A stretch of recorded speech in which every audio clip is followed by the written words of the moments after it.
Now, I know that Lauren Beekes is a huge inspiration for you. Last time you were in here, you were speaking about how you really love her as an author, and she actually did the interview at your book launch. That's right. Yeah, and you did hers for Broken Monster. Is that right? No. Rebecca Davis did hers for. Well, Broken. I read somewhere that you did hers. Oh no, we've been on a couple of panels together. Okay. There was one with Joey Hi-Fi.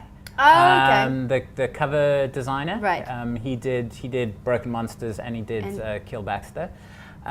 So we were on a panel together. Yeah. Yeah, cool. but then she interviewed me for my book. What was that like? It was cool, you know. She and I are good friends, and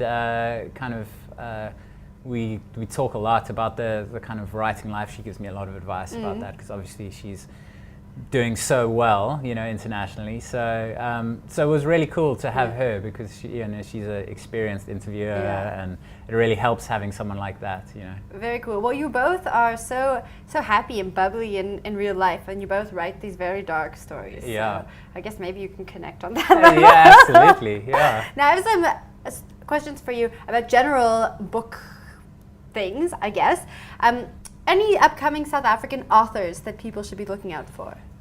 There's a guy called Masanda Nshanga who wrote a book called The Reactive, which I haven't read, but I'm very excited to read. I've heard very good things about it.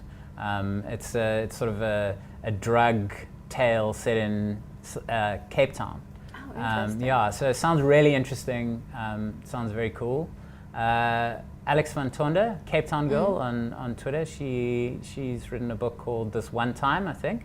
And you know, she's very snarky and funny on Twitter, so I'm excited to see if how that translates. Yeah, how that translates, to see her actually have that novel length space to play. Now, what's the last book you read that you didn't finish? Last book that I read that I didn't finish. I guess the last book you started but didn't finish. Well, I'm working on Shantaram. It's kind of been going for a while now. My wife read it and blazed through it and said it's the most amazing thing that she's ever read, and that I have to read it. And I've started reading it, but haven't finished yet. It's kind of because it's a very long book. I like it. I think it's great. But you have so many things to do, like you just so told many us. things. Yeah. So you know, haven't finished that yet.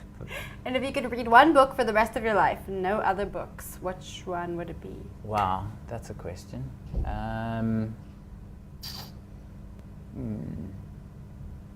Maybe the book that kind of got me onto sci-fi was Neuromancer by William Gibson. Oh, interesting. So that's kind of that cyberpunk sort of feel, written in the 80s, but still. In the 80s. Yeah, I reread it recently, and it's still very, very up to date. Or it feels very current, you know. So maybe that. Are you interested in writing anything other than sci-fi? I've been thinking about that actually. I wouldn't mind doing a straight comedy.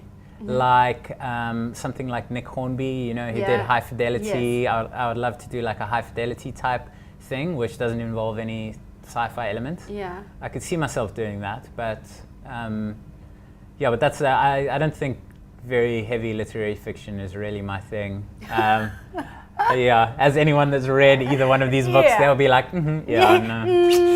I think you're right with that one.